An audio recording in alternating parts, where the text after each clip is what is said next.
신약성경 저 뒷부분에 있는 요한 1서 2장 1절에서 11절 말씀입니다. 신약성경 요한 1서 2장 1절에서 11절 말씀 제가 읽어드립니다. 나의 자녀들아, 내가 이것을 너희에게 쓰면 너희로 죄를 범치 않게 하려 함이라.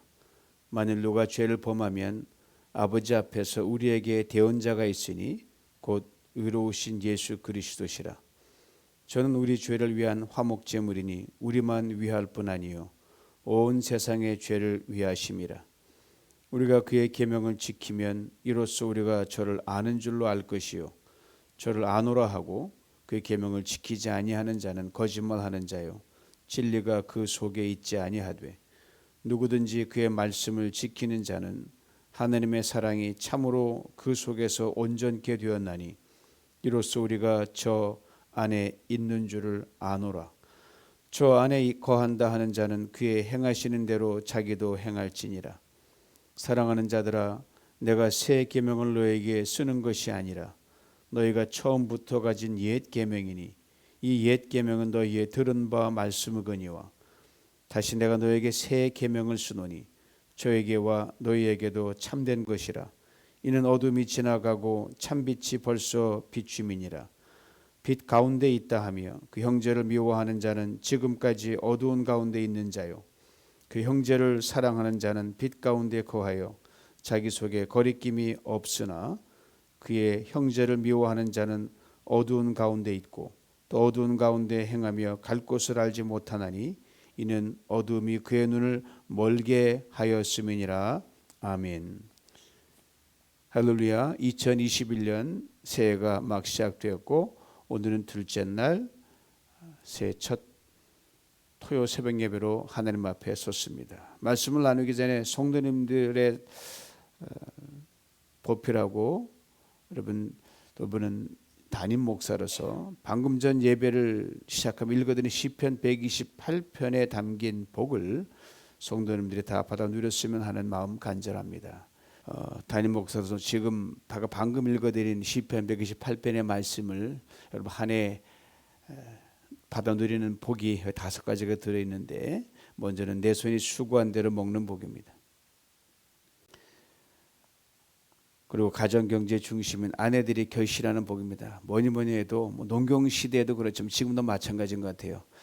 한 가정의 아내를 중심으로 아내 건강하고 잘 행복해야 그 가정이 복을 받습니다.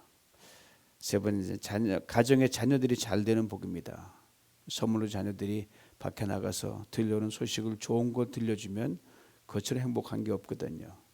네 번째는 온 가족이 하나님 앞에서 신실한 예배자로 살아가는 복입니다. 올 한 해 52주 모든 예배, 모든 모임에 여러분 꼭 참석하셔서 예배자가 주시는 복을 받아 누렸으면 합니다. 그리고 마지막엔 평강의 복입니다. 올 한 해도 만만치 않은 일들이 벌어질 것이고 여전히 우리는 팬데믹 위기 속을 지났지만 그럼에도 주님이 주신 평안을 받아 누리는 복, 이 복을 받아 누렸으면 하는 마음 간절합니다. 근데 오늘 이 복과 본문 말씀과는 아주 밀접한 관계가 있어요. 오늘 본문 이야기하고 있는 중심 주제가 바로 사랑이기 때문입니다. 가정 뭐니 해도 사랑의 모든 것에 근간을 이루고 사랑이 진정으로 행해지는 곳이어야 하기 때문입니다. 복 많이 받고 싶으시죠? 저도 마찬가지입니다. 개인적으로도 그렇고 가정적으로도 그렇고 대인관계와 직장과 사업장에서도 분명 그리할 것입니다. 가장 확실한 복 받는 길은 사랑입니다. 사랑하면 복 받습니다. 많이 사랑하면 많이 복을 받습니다. 그런데 이것이 때로는 쉽기도 하고 때로는 한없이 어렵기도 합니다. 아신다 오늘 본문이 들어있는 요한 1서는 예수님의 사랑을 그 누구보다 가장 많이 받았던 가장 어린 제자 요한이 쓴 편지입니다. 신약 성경에 이 요한이 쓴 편지가 5통이 전해지는데 사복음서 중에 하나인 요한복음이 그것이고 오늘 본문이 들어있는 요한 1서, 그 다음에 2서, 3서 그리고 성경의 제일 마지막 책인 요한 계시록이 그것이 5권입니다. 예수님의 12제자 중 가장 오래 살았던 장수했던 제자가 요한입니다. 그리고 기록에 의하면 요한만 순교를 당하지 않고 천수를 누리다가 하나님 품에 안겼습니다. 요한은 그의 편지 처음인 요한일서 1장 1절에 이렇게 기록해 줍니다. 태초부터 있는 생명의 말씀에 관하여는 우리가 들은 바요, 눈으로 본 바요, 주목하고 우리 손으로 만진 바라. 생명의 말씀이라고 했습니다.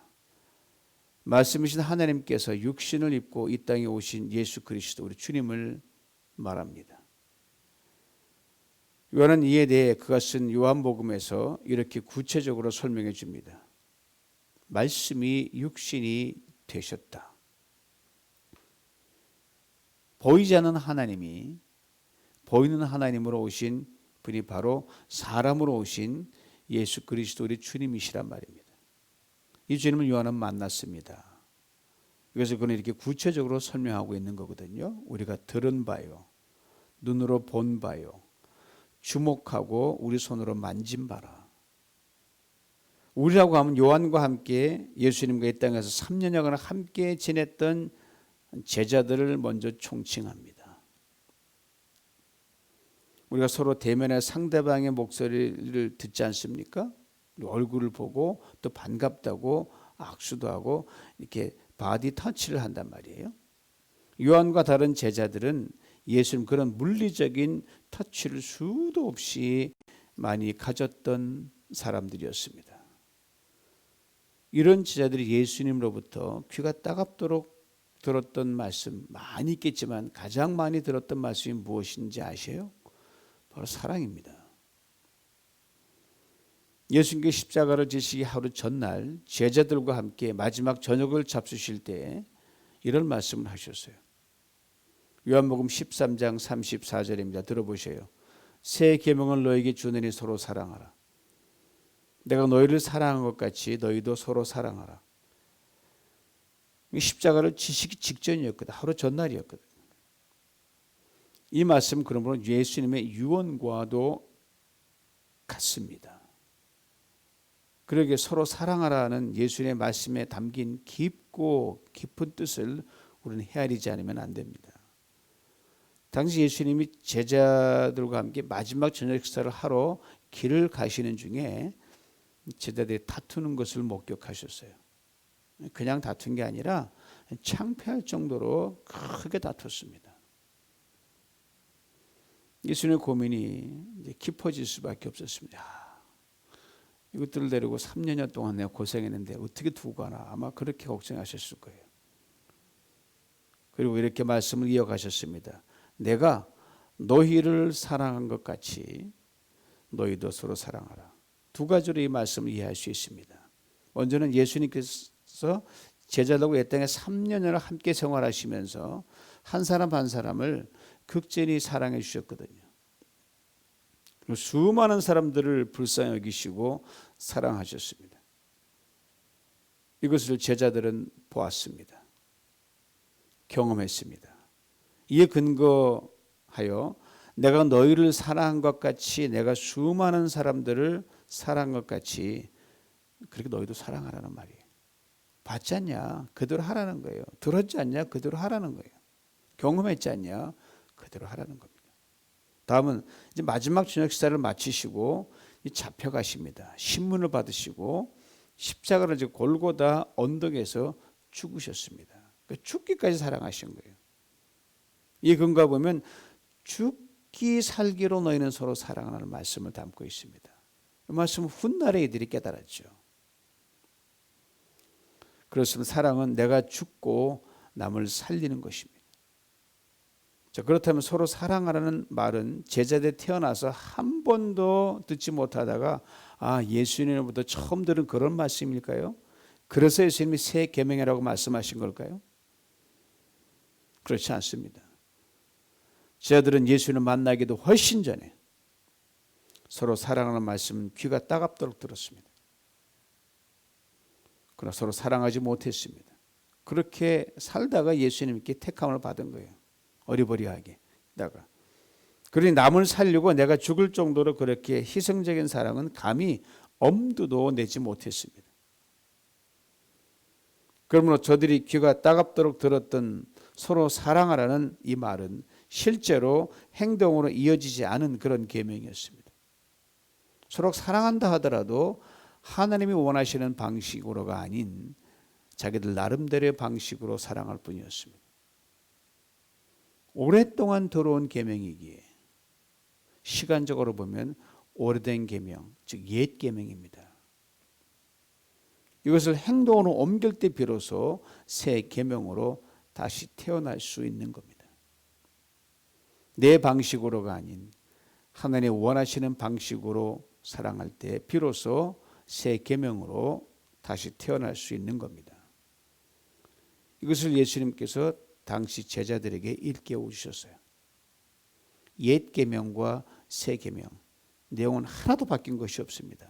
토시 하나 안 틀리고 똑같습니다. 잠시 언급한 요한일서 1장 1절로 돌아가 봅니다. 태초부터 있는 생명의 말씀에 관하여는 우리가 들은 바요, 눈으로 본 바요, 주목하고 우리 손으로 만진 바라. 요한이 이렇게 기록했다는 것은 예수님께서 어떻게 사랑하셨는지를 보았고 들었고 경험했다는 것에 대한 명백한 증거입니다. 그런데 이 요한에게 서로 사랑하라는 계명은 오랫동안 새 계명이 아니었습니다. 옛 계명으로 그대로 머물러만 있었습니다. 이것은 비단 요한만이 아니었어요. 당시 예수님의 12 제자들도 마찬가지였고 제자들은 아니지만 예수님을 따르던 수많은 무리들도 마찬가지였습니다. 서로 사랑하라는 계명이 이처럼 옛 계명에 머물러 있었기에 12 제자들 중 예수님을 팔아넘기는 배반자도 나왔습니다. 사람들 앞에서 철저하게 난 예수를 몰라라고 부인하는 사람도 있었습니다. 이쯤에서 요한은 뭐 괜찮냐? 요한의 과거 전력을 한번 들여다볼 필요가 있어요. 우리 요한은 오가는 세대의 많은 사람들에게 사랑의 사도라고 그렇게 칭함을 받고 있습니다. 그런데 이 요한에게 예수님이 붙여준 다른 이름이 하나 더 있어요. 보아너게라는 이름입니다. 보아너게. 천둥의 아들이라는 뜻이죠. Son of Thunder. 아시는 요한은 아주 성질이 급한 사람이었습니다. 다혈질이었습니다. 목소리가 천둥처럼 컸습니다. 아무것도 아닌 일에 화를 내며 큰 소리를 지르는 그의 모습 때문이었습니다. 그 이름에 비춰볼 때 우리는 요한으로 인해 많은 사람들이 상처를 받았다는 것, 다른 사람들과 잘 어울리지 못하고 불협화음과 갈등을 종종 일으켰다는 것을 충분히 짐작할 수 있습니다. 그랬던 요한이 나이가 60이 넘어서야 자기 성정을 다스리기 시작했고 비로소 예수님의 사랑에 다스림을 받게 됩니다. 그렇습니다. 서로 사랑하라는 계명이 문자로만 머물러 있으면 언제나 그것은 옛 계명입니다. 올드한 거예요. 그러나 서로 사랑하는 계명이 삶으로 증거되면 그것은 언제나 새 계명, 뉴 커버넌트입니다. 이것을 요한은 오늘 본문 3절에서 이렇게 설명해 줍니다. 우리말 성경으로 읽어드립니다. 우리가 하나님의 계명을 지키면 이것으로 우리가 하나님을 정말로 알고 있다는 것을 확인하게 됩니다. 하나님의 계명이란 서로 사랑하는 그 계명을 말하고 있습니다. 이 계명을 행하는 사람은 하나님을 분명히 알고 있다는 말이에요. 5절은 또 이렇게 설명합니다. 우리말 성경을 읽어드립니다. 누구든지 하나님의 말씀을 지키며 하나님의 사랑이 참으로 그 사람 안에서 완전히 이루어집니다. 이로써 우리가 하나님 안에 있음을 알게 됩니다. 서로 사랑하면 그것을 그렇게 하는 사람의 삶과 마음속에 하나님의 사랑이 들어있다는 분명한 증거가 된다는 거예요. 다시 말씀드리면 우리가 서로 사랑하면 하나님의 사랑이 우리의 이 사랑의 행위를 통해 완성된다는 엄청난 고백을 지금 요한이 하고 있는 겁니다. 아마 하나님의 사랑이 불안해서 우리 때문에 완전해진다 그런 말이 아니에요. 하나님께서 우리를 믿으시고 우리에게 서로 살아가는 사명을 맡겨주셨다는 말이에요. 하나님 우리 사람들을 사랑하십니다. 하나님과 사랑은 수직적 사랑입니다. 반쪽 사랑입니다. 나머지 반쪽 사랑, 즉 우리가 서로 사랑하는 이 수평적 사랑하는 몫을 체험으로 하나님의 사랑이 우리를 통해 비로소 완성을 이루도록 우리가 맡겨주셨다는 겁니다. 그리고 오늘 요한 오늘 본문에서 이렇게 강하고도 분명하게 우리를 일깨워줍니다. 오늘 본문 4절 말씀 우리말 성경으로 읽어드립니다. 하나님을 안다고 말하면서 하나님의 계명을 지키지 않는 사람은 거짓말쟁이며 진리가 그 사람 안에 있지 않습니다. 하나님을 안다고 말하는 사람들이 서로 사랑하는 것 지극히 당연한 말씀이다. 요한이 이건 잘 알고 있어요. 모두가 잘 알고 있어요. 그런데 서로 사랑하지 않습니다. 그리고 그것은 거짓말이라는 거예요. 하나님의 진리가 그에게 없다는 말입니다. 엄청난 말씀이죠. 그래서 요한은 7절에서 이렇게 또 말해줍니다. 사랑하는 여러분, 내가 여러분에게 쓰는 것은 새 계명이 아니라 여러분이 처음부터 갖고 있던 옛 계명입니다. 이 옛 계명은 여러분이 처음부터 들었던 말씀입니다. 보세요. 요한이 지금 서로 사랑하라고 하는 말은 이전에 한 번도 들어보지 못했던 그런 낯선 계명이 아니라는 거예요. 옛날부터 익히 잘하고 있었던 그런 계명이라 이 말입니다. 즉 옛 계명, 다시 말하면 오늘 요한의 편지를 읽고 있는 당시 초대교회 성도들이 잘 알고 있었던 그런 계명이란 말이에요. 내가 새 것을 얘기하는 게 아니다. 낯선 걸 얘기하는 게 아니다. 이미 알고 있던 걸 얘기하는 거다 이 말이에요. 당 초대교회 성도들 정말 예수 잘 믿으라고 참 열심을 다했죠. 그런 가운데 고난과 핍박이 그들에게 일상의 생활이 되었습니다. 이런 가운데 저들을 힘들게 하는 사람 참 많았어요. 지치게 만드는 사람 많았고요. 공경에 빠뜨린 형제들도 있었고요. 자매들이 꽤 많이 있었습니다. 이들 중에는 서로 생각이 다른 사람들도 포함이 되어 있었어요. 그 안에도 그런 사람들이 있었어요. 밖은 물론이고. 편안할 때면 모르지만 여러분, 정말 어렵게 힘들면 사랑할 여유가 없어요. 사람이니까. 인간적인 관점에서 그러면 미워할 수밖에 없고 거리를 둘 수밖에 없습니다. 그런데 이들 향해 요한이 이렇게 말을 하는 거예요. 오늘 보면 8절 말씀입니다. 들어보세요. 내가 다시 여러분에게 새 계명을 씁니다. 이 새 계명은 하나님께도 참되고 여러분에게도 참된 것입니다. 어둠이 지나가고 이미 참빛이 비치고 있기 때문입니다. 새 계명을 쓴다 그랬어요. 물론 다 요한의 편지를 읽고 있는 성도들은 다 알고 있는 서로 사랑하는 옛 계명을 말합니다. 그러나 너희가 이 옛 계명을 사랑한 이유를 갖지 못했던 사람들에게 실천함으로 그 계명에 살아있는 새 계명에 되게 하라는 말이에요. 그래야 그 계명이 하나님에게도 너에게도 다 진짜 계명으로 인정받는다는 겁니다. 참 빛이 비친다고 했습니다. 그렇습니다. 서로 사랑하는 계명 행동으로 옮기는 사람에게는 미움이라는 어둠의 빛이 존재할 수가 없습니다. 그의 사랑이 빛으로 밝게 빛나서 미움과 모든 증오를 내어 쫓기 때문입니다. 그리고 이렇게 또 한 번 강한 어조로 그의 글을 써내려갑니다. 오늘 본문 9절입니다. 누구든지 빛 가운데 있다고 하면서 자기 형제를 미워하는 사람은 아직 어두움에 있는 것입니다. 참으로 고민되는 말입니다. 서로 사랑하지 않으면 우리가 어둠의 사람이라는 거예요. 이거 어찌하면 좋습니까? 감사한 것은 사랑에 대해 요한은 그 누구보다 고민을 많이 했던 사람입니다. 엄청나게 많이 고민했어요. 아니 평생 그랬습니다. 그래서 60이 넘어서 비로소 그 사랑을 몸소 실천하기 시작했습니다. 그리고 그는 90이 넘었을 때 서로 사랑하는 것이 하나님을 알고 주님을 아는 사람들의 최고의 행동 강령이라는 것을 우리에게 일깨워주는 그의 일화가 하나 있습니다. 요한이 90이 넘는 고령이 되었을 때 그에게 더 이상 설교할 힘조차 없었습니다. 한번 요한이 오래전 유배당했던 반모섬에 유배당에 갇혔으니까 얼마 남지 않은 자기 인생 시간을 보내고 있을 때였어요.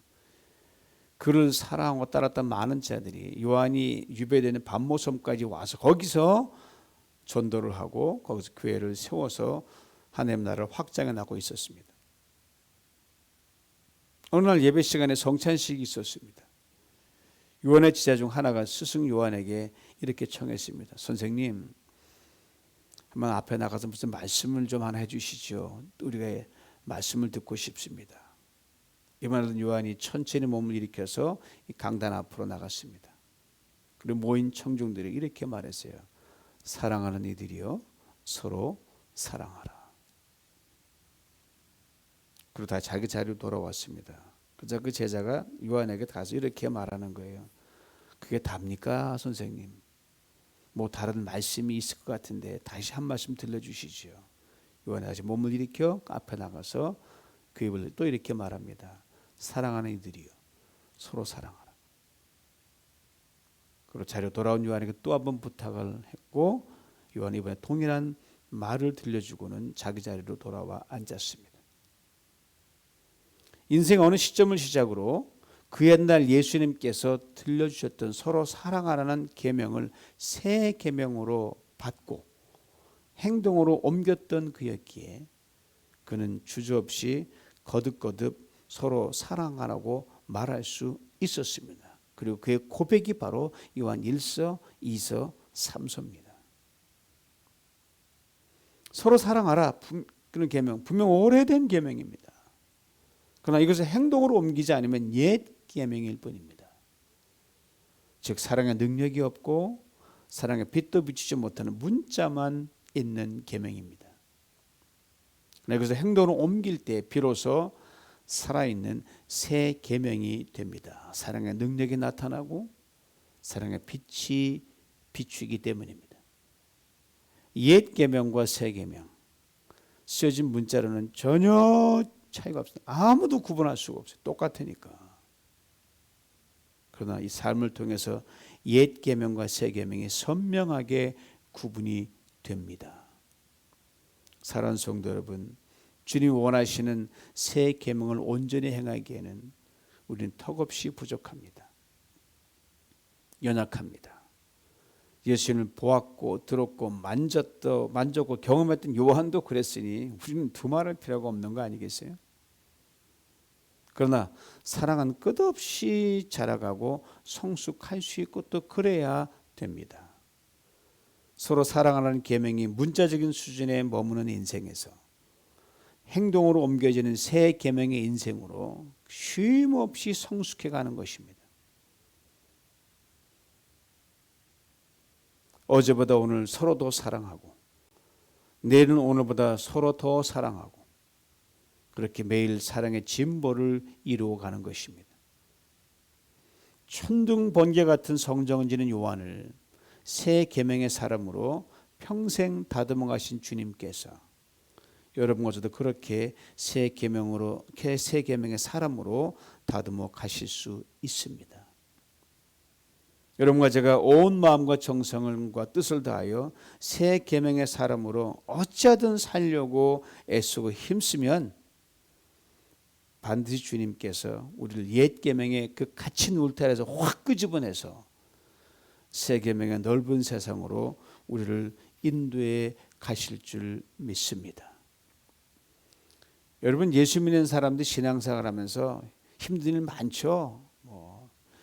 물질의 어려움 때문에 힘들고 팬데믹 때문에 더더욱 힘들고 그러면 가장 힘든 게 뭔지 아셔요? 아마도 그것은 사랑일 것입니다. 나를 사랑하는 사람을 사랑하는 것이라면 뭐 힘들 게 있어요?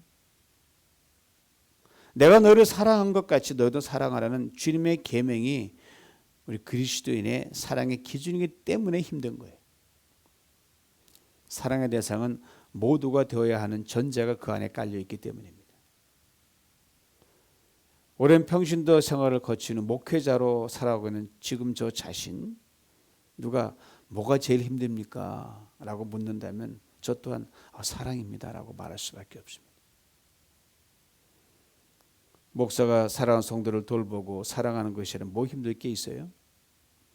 내가 너를 사랑한 것 같이 너도 서로 사랑하는 주님의 계명과 또한 베드로에게 마지막 하신 말씀, 내 양을 먹이라는 주님의 명령이 목사인 저의 기준이 되어야 하기 때문에 힘든 겁니다. 사랑의 대상은 모든 성도, 모든 사람이 되어야 한다는 것이 전제로 되어 있기 때문입니다. 그래요, 여러분, 사랑 참 힘든 겁니다. 그러나 사랑이 제일입니다. 그래서 훗날 바울은 깨닫고 사랑은 율법의 완성이라고 그렇게 고백했습니다. 그리고 우리는 끊임없이 옛 계명에서 벗어나 새 계명으로 더욱 가까이 가는데 힘써야 할 것입니다. 힘쓰지 않으면 그냥 옛 걸로 머물러 있을 수밖에 없어요.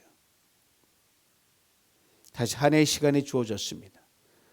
이전에 못다한 사랑을 이제 하게 하시려고 우리에게 주신 참으로 값진 인생 시간이라 그리 생각합니다. 가까운 곳에서부터 먼 곳으로, 가정과 교회, 목장에서부터 좀 더 먼 곳으로 새 계명을 다시 써내려가는 우리 모두가 될 수 있기를 원합니다. 그리 될 때 우리의 사랑이 능력이 되고 빛이 되어 오늘 본문 10절의 말씀처럼 그 어떤 인생의 장애물도 꺼리낌도 없어지고 우리를 무너뜨리지 못하게 될 것입니다. 요한은 그 뒤에서 사랑 안에는 두려움이 없다고 말했고 두려움은 형벌이 있다고 했습니다. 2021년 한 해 이 은혜와 복을 시마다 때마다 풍성히 받아 누리시길 주님의 이름으로 축원합니다. 기도드립니다. 새해 첫날 첫 시간을 주신 하나님 감사합니다. 우리의 부족함은 사랑의 부족임을 다시금 일깨워 주시니 감사합니다. 우리가 여전히 옛사람에 묶여있는 것은 옛 계명에 묶여있는 것임을 일깨워 주시니 참으로 감사합니다.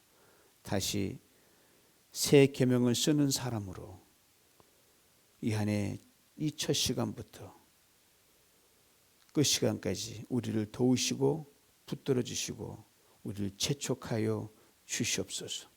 넘어져도 실수해도 또 여전히 우리의 옛 성정에 나와도 다시 시작을 하면서 사랑의 사람으로 그렇게 자라가면서 하느님 주님이 원하시는 데까지 이룰 수 있도록 그렇게 사랑의 사람의 성숙을 이루어가는 우리 모두가 되게 해주시고 특별히 가까이 있는 가정에서부터 목원들과 그리고 먼 곳으로 이 사랑이 퍼져나가는 은혜가 우리로부터 출발하게 도와주옵소서. 하나님 한 해 시작 사랑하는 무장한 성도님의 가정을 축복하여 주시옵소서. 저들의 산업을 축복하시고 자녀를 축복하시고 가정의 중심인 아내 된 사람들을 축복해 주시고 저들이 손하는 모든 일들 직장과 사업을 지켜주시고 평강으로 한 해를 인도하여 주시옵소서. 예수님의 이름으로 기도하옵나이다. 아멘.